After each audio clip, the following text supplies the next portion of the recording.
All right, welcome to Import UX Office Hours. We're just going through the agenda. Or I'm sorry, actually, let me pause. Harris, you asked a question, and that is, do I have any documentation, or maybe an aggregated?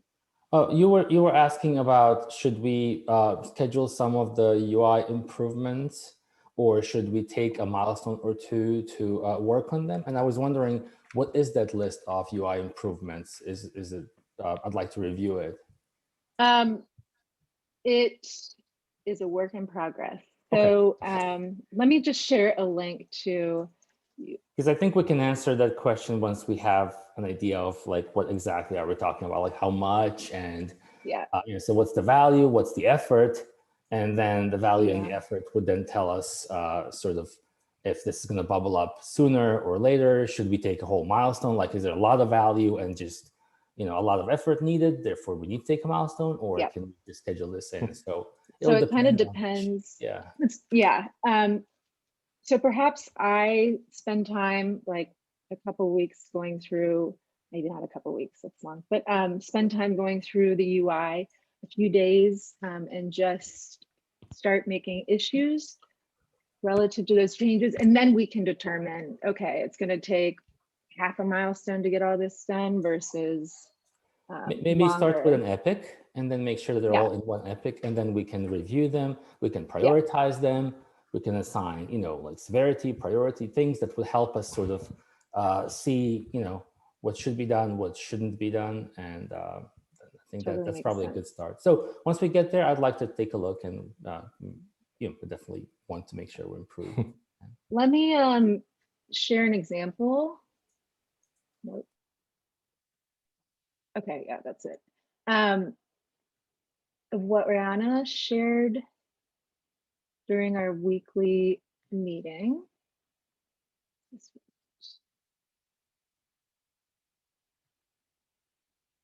Nope, I'm sharing the wrong thing, aren't I? What do you see? The wrong screen, I think. No, we were seeing Google Docs, and I was talking to muted microphone. Oh, okay. You should see usability of Verify. Okay, so this is an example. I am going to create an epic that then houses all of the UI polishes, any perhaps usability. So this is kind of how I'll be organizing the information. So Harris, perhaps you and I kind of discuss when I should be collecting all of this, or perhaps as I go through. Well, we can talk about it during our next one-on-one. You can probably just start your reviews and just start jotting things down. Like, even if you just open an epic and just put your notes as like bullet points in it, just kind of start taking notes, and then we'll create issues later. Yeah. Maybe even not. That's a good idea. Create issues until but just like make something and just really low effort or low. Just get all of them in there. Quick and easy. Yeah. That's our goal. Okay. All righty. Let's see. So, Celia, are there any questions about any issues in Ready for Dev? Oh, Ready for Dev. We actually have there was a big movement on front-end board of the manage import. I've done like tons of tasks, and in Ready for Development, I believe we currently have exactly 2 issues, which is one is bulk import, which is all clear, which is about a big green button. And another one is enforce.git in the URL when importing wrapper by URL. I mean, we are pretty clear, but I suggest I soon might be running low on issues on our front-end board. Oh, Yeah, let me share my screen just to show. Yeah, please. Yeah, this is how it looks like right now. So we have like a lot of issues already completed, which are sitting in verification. That means that if they already hit gitlab.com or will hit in the nearest 4 to 8 hours. We have a big things in review. So what I'm working currently, and this is what we currently have, even without considering the 13.10 milestone. This is bulk import button, which I'm going to complete this week. This is like a technical issue. I will explain in detail why I would like to postpone it, because we might need to reconsider we discussed reconsidering our approach to pagination and unifying pagination between project importers and group importers. And this is very closely related to this one. And it might be a good idea to postpone and not to start this, although it is ready for development. And well, this is like the current state. I have like, I will take a look in updating breadcrumb links, but this is actually blocked by the issue which is taken by Dennis. I'm going to ping him on his state. So I'm not able to update breadcrumb links before the experiment is properly cleaned, because it is related to experiment data. So I know that it is a huge pile of issues completed, but I'm pretty happy that the infrastructure, like I invested on the very start of the milestones, is finally starting to pay off, and I'm able to deliver this super quickly. Okay. Would you mind scrolling to the left so we could see sort of what work Amanda can serve up for you next? So I think the validation backlog is really where I've kind of put some of the things that I would like for us to take a look at next. So allowing the re-imports. Yes, I believe this feels like that it is one of the most important. This is pretty small, like failure messages. This one, yes, this one will need backend support, and backend is pretty busy right now. And the tabs, it looks promising, and this potentially could be done without major backend support. Well, I could support the proper backend changes for this one. So would you say that the re-import, so that the bottom two here in the starting point in the backlog, we could focus on to get done, ignoring the maybe could I reorder them to the top? Yeah. Let's just so I believe this one and this one are like the lowest hanging fruits. The tabs, yes, but I believe there will be some great UX, many UX work here. And this one, I'm not sure I will be capable to fulfill this without backend support. Yeah, and we'll have to really do a good job on like solution validation there. So that one will have to go through the full process. So this will take some time. It is very complex. I also think so. If you would expand the design column, you can also see what else is upcoming and what's going to your dockets. Design. To the right. Sorry. Yeah. Yeah, I actually have a lot of work coming your way. I think that we'll probably have to break down even further, but that's a little bit what I wanted to share today. One thing on this board, there is a issue in planning breakdown that is view history of all group imports. I don't know if that's necessary because we're moving towards the tab, kind of breaking the information up into tabs. So history would essentially be the completed. Do you know what I mean? Well, not necessarily. This is a different slice. So the import, sorry, the import view, once you get to the import and you see the open and close, or like, not started, in progress, and completed imports, they are sorted sort of by the import source. So, like this group, hasn't been imported. This group is being imported right now. This group just got imported. But if you import a group many, many times, then you should not have multiple entries for each one of the times when you import it. It is not a kind of a history audit view, or just history view of yesterday you did this, 3 days ago you did that, and so the history view really could be just about one group that got imported 20 times, and that would not be possible to like see that view on the active importing side of things. So I think we do need to keep talking about this, because there are two separate use cases here, or maybe they're combined, but it'd be good to really flush them out some more, because there's also a question: when something is completed, well, do we then show that it was just, do we show the last import on that page? How long does it stay? Do we forever just say this is completed? Do we also link to the history? So, well, see other times when it was completed. So I think these two play together, but they're not the same thing. Gotcha. So what we're looking at now, would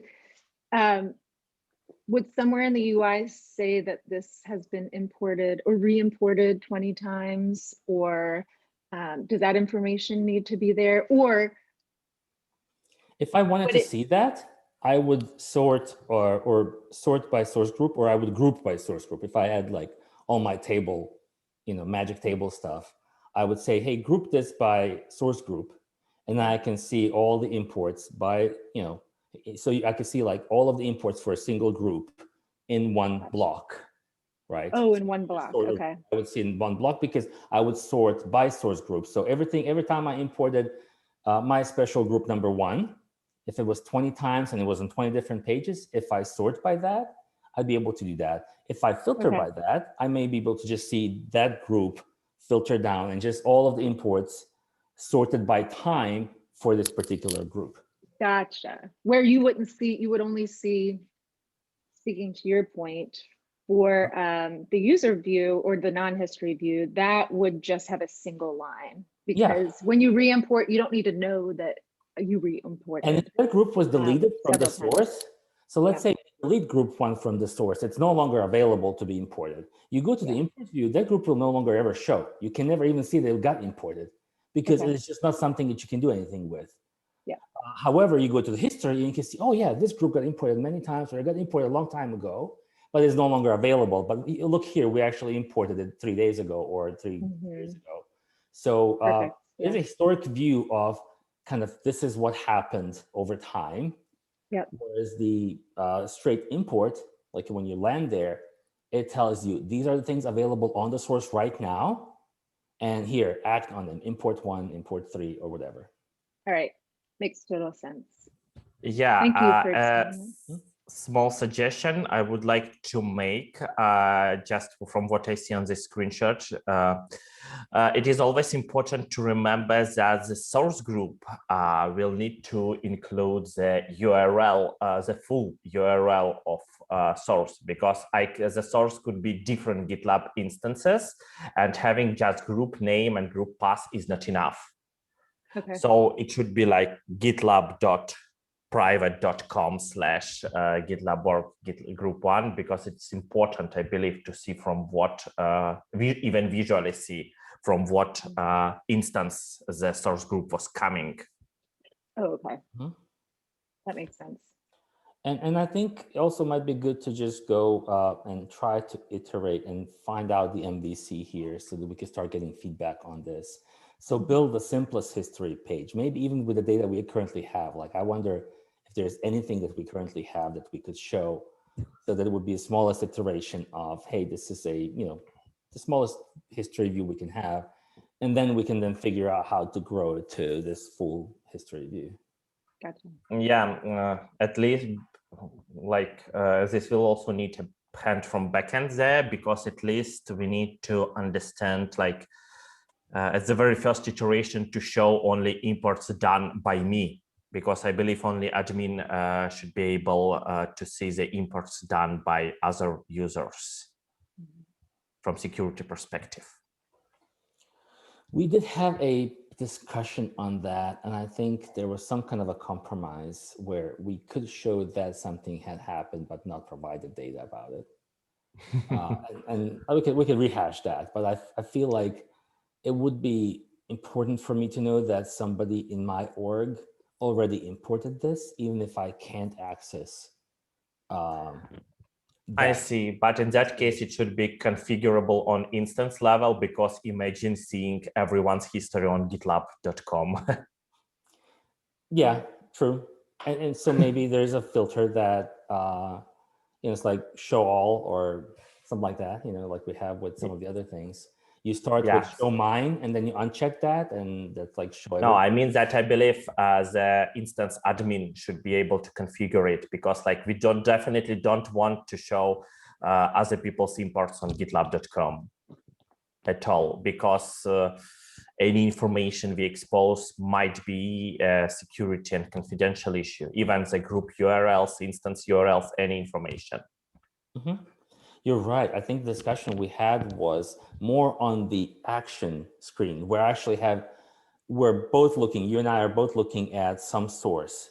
And if I have access to that source, I can access it in the source. I should know that someone imported it into our current instance that we both are looking at, except I can't have access to it. I can't have the name for it, but there could be sort of, 3 days ago imported by, whatever. If I can see the username, you show the username if that's visible. Okay, we should probably discuss it once again, because I imagine still an issue, like if I'm triggering an import from GitLab.com to GitLab.com, this is technically possible and we can't prevent that. This is still exposing a bit of information to me, which we definitely don't want to expose. Okay, yeah, let's talk about it. So maybe whatever the simpler MVC is. Yeah, so basically another thing which we could probably would like to schedule while we are here, 1 second, it is to update, yes, here we go, validate group names before importing, to update the message here, which was not provided. I just reused the message from /groups new page, but it looks a bit ugly here, and we could probably think it. So this is how it works right now. It's currently in review, so I can show it in real life. So it still complains when you give a name already exists. And if you've, oh no, yeah, here we go. This message looks a bit ugly, but this is the same message we are reusing on the group's new page. When we use we use special characters. I believe I've pinged you in issue, and you might probably want to think about some new one. Let me check if I've done that. Yeah, I don't like how the table actually just moves around. When if you want, I can, well, yeah, I've mentioned you, sorry, forgot to ping. No, yeah, here we go. I forgot to ping you. Yeah. So you mean that jumping up and down when validation appears? I've already decreased this space. It is a bit ugly, but if we kind of resolve this space, it looks too empty. I've already tried this approach. So this might be. Squeeze it in under, like right now, if we just squeeze it where it is without moving anything, it will be tight, but is that like, what would that look like? I'm looking at these that are grayed out right now, and I feel like right under that I could put in. Well, it also looks different too with the horizontal divider line. Maybe it might not look as it might be a bit out. Yeah, 1 second. Do I have it running locally? Yeah, 1 second. It might be a bit tight. Let me check 1 second, please. And oh yeah, here we go with updated icons, by the way. Yeah, nice. Yeah, it will be a bit problematic because what you see as an empty space is actually this one. I mean, it is very small, and what you see an empty space is actually split between two.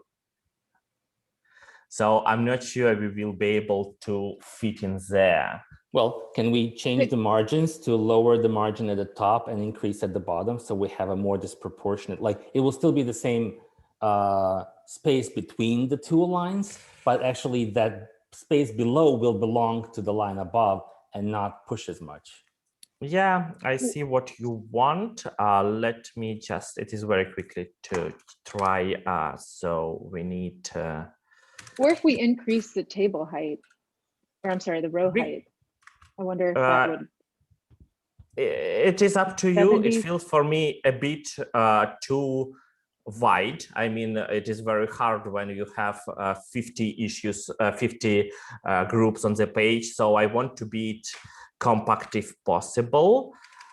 So it will be PT1. I agree. I am concerned with data density in general, but also so I can share. I did a little bit of an exploration around, what was it, I don't know, I have it laid out, so I can share with you if we have a couple minutes after this. Yeah, for sure. Yeah, so this is, I'm like reduced the, let's put it totally to the bottom even. So I've, this is like this one. And then you have to do the one below that as well. The one below shouldn't have any margin at the top, and then it would look like the same distance. Yeah, yeah. I'm just editing one because one. I can do it quickly. It's just PB4. So this will be.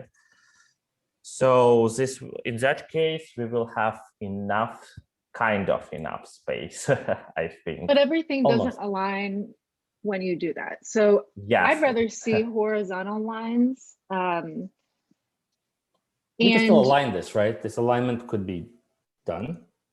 Yeah, for sure. This alignment. This alignment could be easily done and fixed. And let me just, it is super quickly, 1 minute, so we could have a proper feeling. So this is, I just move everything to the top and let's see how it feels.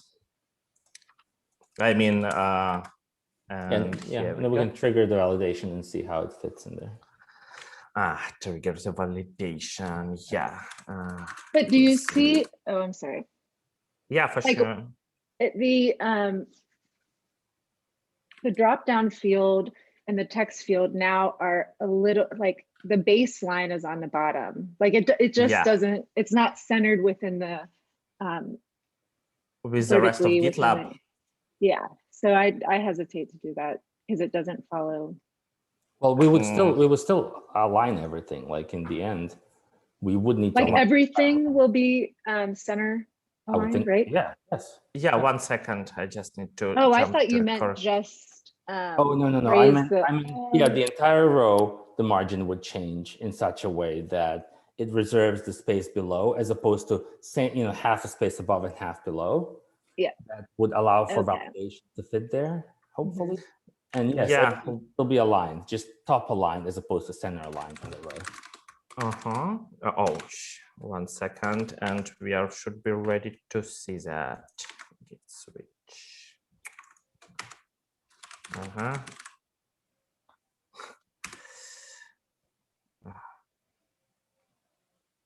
I have the screen sharing blows my laptop a bit. So here we go, and let's see how it feels. And even if we end up not being able to squeeze it in, I think this kind of a margin change would make for a smaller jump in the table. I hope so. Yeah, 1 second, refreshing, and let's see.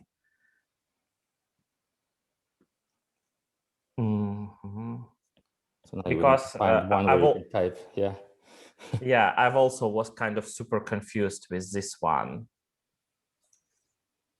It's refreshing. Oh, there, you can, there's one at the bottom there that you can try and edit. No. It is still refreshing after the switching branches. I see. Yeah. So it should still show me. Yeah, this will be the correct one. Not this, but this one. It is complaining about me jumping between different branches of code, so it took a while to recompile, especially when screen sharing. Yeah. So I messed a bit the left padding, but yeah, here we go. And let me remove the bottom padding here, so we could check if it will jump. So here we have PB0, almost there, small tipper. And Ilya, I think there needs to be 4 pixels of padding between the name. Yeah, this. So that you mean? Yeah, like right now there's no padding, and I believe it's 4 padding pixels. on which side? The bottom. Between the box and the validation error. Correct. Seems like there's 4 pixels there between the capital N and that red line. There's definitely pixels there.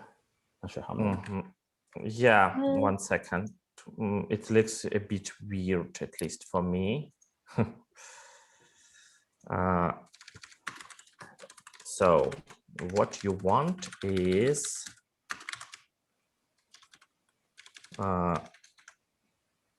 yeah, and the last, I'm just switching the tables. It is too big. And this one, and in error, here we go. Padding top, you want some padding top. Let's see how it feels, because, sorry, go away. And like refreshing. This current look, it's, to me, it looks like it's the right distance. No, we still have old view, empty space here. So yeah, 1 second it is. And let's see what we have now. And we are almost done. Because, sorry, go on. I was going to say, just Amanda, to make sure that I understand exactly what you were calling out, is the padding between the red text and the red box, right? Yeah, I'll share my screen really quickly, and you could see the difference. Oh, okay. Oh, yeah, probably. Please do that while I am. Yeah. It will be. It allowed me quicker to fix this. Okay. While I'll. So Harris, this is what I'm talking about. Is that right? Yeah. Oh, this will include.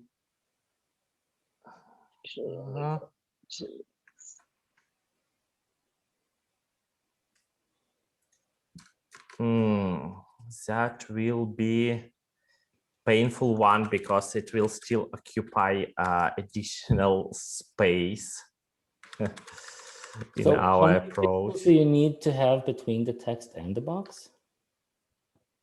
That's what I can't figure. It says 7.5. No, please go to the yes, select this one and go to the next next tab. I mean, yeah, inspect, and on the top, yeah. On the bottom, computed. On well, yeah, here we go. There, yeah, that's what I was looking for. Yeah, and you are selecting the wrong div.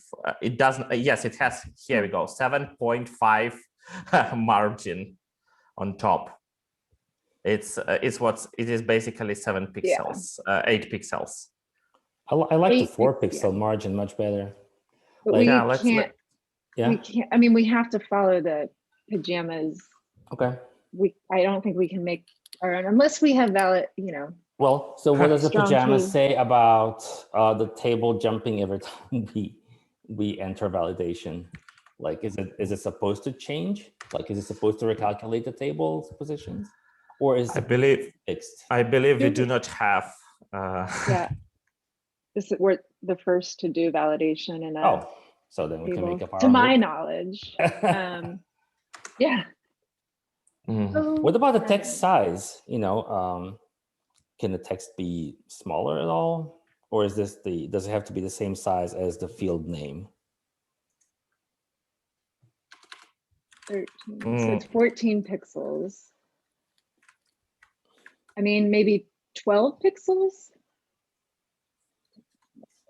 Yeah, sure. 1 second, probably we stop sharing. Because I've seen validation errors also just be smaller slightly than the rest and just really close to the line. So they just really relate to that line because they're not a standalone thing. It's not a new row. They really belong to the line above. Oh, I don't know if this is gonna... Okay. In any case, this is like a thing where we should, a place where we should think about it because it is not so obvious for me. So let me share my screen. This is how it feels when we add required paddings. This is, I mean, here we go with required padding here on top. And this is still occupying pretty lot of space. Yeah. What size is that? Is that 14? Font size, it is 14. 14. Yeah.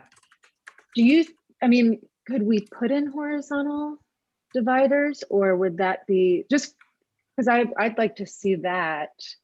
Horizontal dividers, that should be easy. We're 7 minutes past. Is that okay? For me, yes, if it is okay for you. Yeah. Yep. Yeah, 1 second. They actually should be here. Where did they go?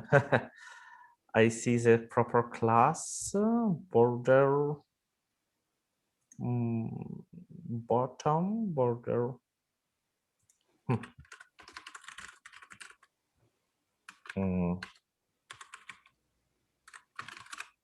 What happened to it? Border bottom 1 pixel. I think it's there. Yes, I'm like super confused because BF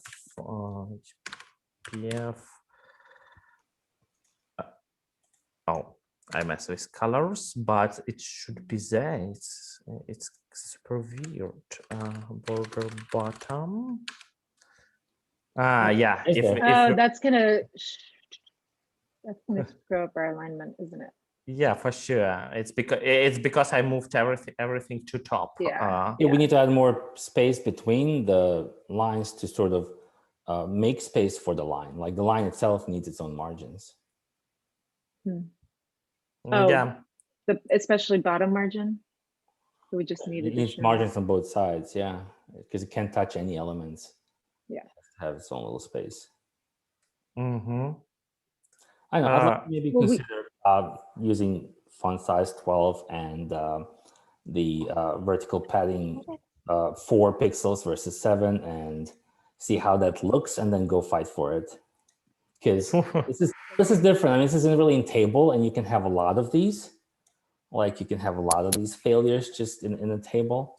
And, you know, I don't think we need to like reserve as much space in a row. So I don't know if we would. Oh, sorry, go ahead. Yeah, sorry, go on. I was just going to say, I don't know if we're going to have that many errors when they're typing out a new subgroup. I mean, they have to individually do it, unless, they'd have to individually do that. So, unless our default causes the error. Yeah, that also might be a case. We haven't talked about default yet, so who knows? Well, what I suggest, maybe because as we see, this is probably not so trivial change. For now, we go as it is with a jumping one and probably open a follow-up issue because, well, you see, we can't find a good solution quickly. I will take a look where the borders disappeared because it's a bit weird for me. But for other things, I would like for now to keep it as it is. Yeah. And especially because, well, what I'm about to show you, we're moving, like adding more data about the group. There's a lot of stuff on a row. So, so yeah, I'm totally fine with leaving it as is and then moving towards kind of the. Well, this has not been implemented, right? This is still in dev, right? Or... Well, this is kind of in review, so the function... Oh, it's in review. Okay, yeah, never mind then. Sorry. Yeah, so it is right now then. I agree completely. Yeah, okay. I will put some screenshots of our research to the relevant issue so you could create a proper follow-up right after this call. Yeah. Sweet. Would someone be able to maybe just mock up what it would look like to sort of try to maintain the non-jumping table? Like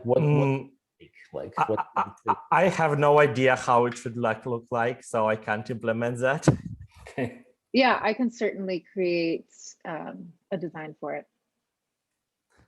Okay, I will put that to the issue and ping both of you. Is that the issue for the error messages that you created? Yes. Would you mind linking that to our document for this meeting? Yeah, I will do. This is today, right after the call. I do not have the doc opened. Oh yeah, sure. That'll help me. So I do want to ask you for a favor, Ilya. Yeah, for sure. Hopefully, very important for me. I love that you're doing these videos. However, I have no trigger that tells me go look for them. Like, I don't know when they happen. I don't even know, like, when something moves from like in dev to review, from review to production, like nothing will tell me. Like, I can look at the board every day and like I wouldn't know when something moved. So would you mind just mentioning me every time you do that? Like, for sure. The video, just like at mention me and I'll open it. Like, open the MR, I'll open the issue, wherever you had mentioned me. Okay, I will mention you basically for now, because what we already have, everything you have in review and in verification have video attached. So you can spend your time today looking for through that. I will, but like future things, like whenever you do the future video and you attach it to an MR or an issue, it'd be great to just mention me. Okay. Thank you so much. Okay. Cool. Ilya, what are you using for your videos? I don't remember what this is. It's called Screencastify. Oh, okay. I wonder if we can, here, do you have a Loom account, Ilya? Sorry, what? So I guess probably not. A Loom account? No. Okay, let me share with you what I am thinking. Share screen. Okay, so do you see my screen? Yeah. Screen. So I wonder if we could have, I've already started, I've already created a folder, manage import. And then I just have this group. This is specific to multi-select. But within here, there are different videos. So these are what I'm going to start recording for specific interactions. I can show you. This is deselecting groups. But I wonder if we could use Loom to also house your front-end videos. Oh. Yeah, I believe it's not a problem at all to upload it after recording there. So if you give me some kind of access, or let me know how and when I could get it. Okay. And I could. It's really easy to use. So what would we get? Can I then access that Loom and do something with it? What's the benefit of using Loom? Yeah. Let me see. You can comment. Well, I'm curious what you see from your end, because technically I'm the author of this. But you do have the ability to like put emojis in at specific times during the video. So basically, I believe it allows to comment link it to the video time, if I'm. Yes. So. So it's like our design management tool, but for videos with a proper like, hey, this is on the 1 minute, 12 seconds. This looks not great. Or, I mean, I don't know. We don't necessarily have to use Loom. I mean, I can certainly keep it for. You can grab things that you like and just upload them. Yeah, whatever. Anyway, I will properly ping at least you, Harris, in the videos, because I'm anyway putting videos to merge requests to simplify reviews for other people. Okay, so what I will do next, I will put a follow-up text on our validation issue, and let's see where we could proceed forward. Can I share something really quickly? Yeah, before sure. We're already well over time.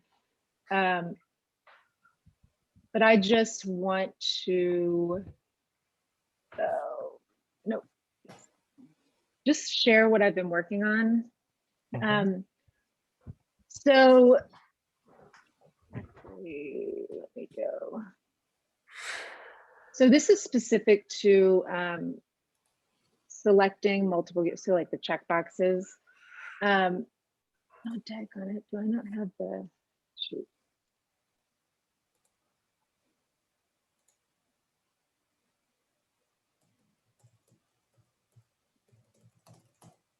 Okay. So this is kind of what I've been working on. Actually. Oh, there it is. Sorry.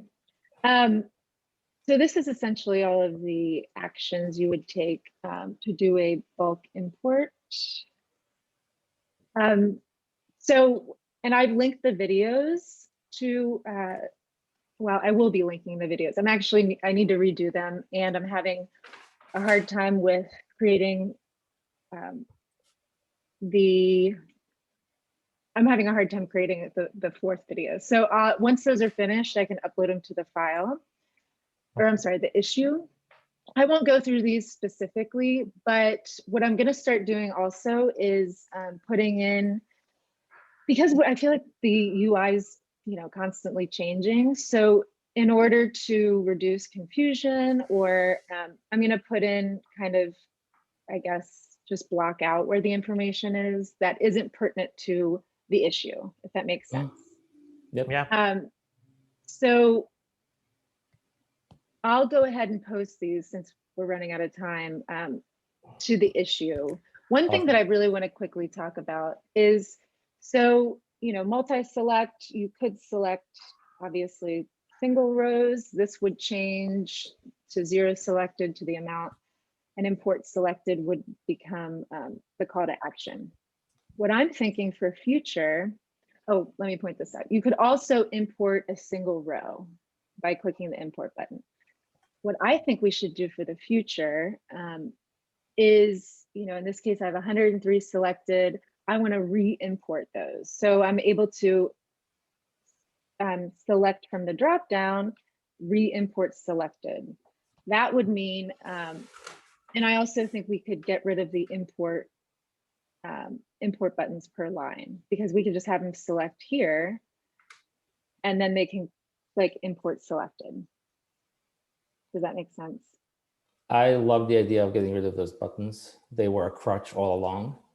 So if we implement the ability for you to multi-select across pages or whatever, like, if the multi-selection really works well, there's no reason. Like, I can just check and import as opposed to just import. Like, I don't mind that at all. I think that will simplify the experience a lot. I think re-import selected, that's a little specific, because then what if I select some that are already imported, some that are not? Then you get a modal saying that's stopping you, say you have included some projects that haven't been imported or something. Or just let me do it. Don't stop me, bro. I don't know what I'm doing. I don't know. Like, let's talk about that. Like, I like let's discuss this later. Yeah. Okay. Yeah. But the concept getting rid of one button, one row of identical buttons on the right side looks great to me. Yes. Yes. Okay. Well, I'll flesh that out a little bit more. Yeah. Okay.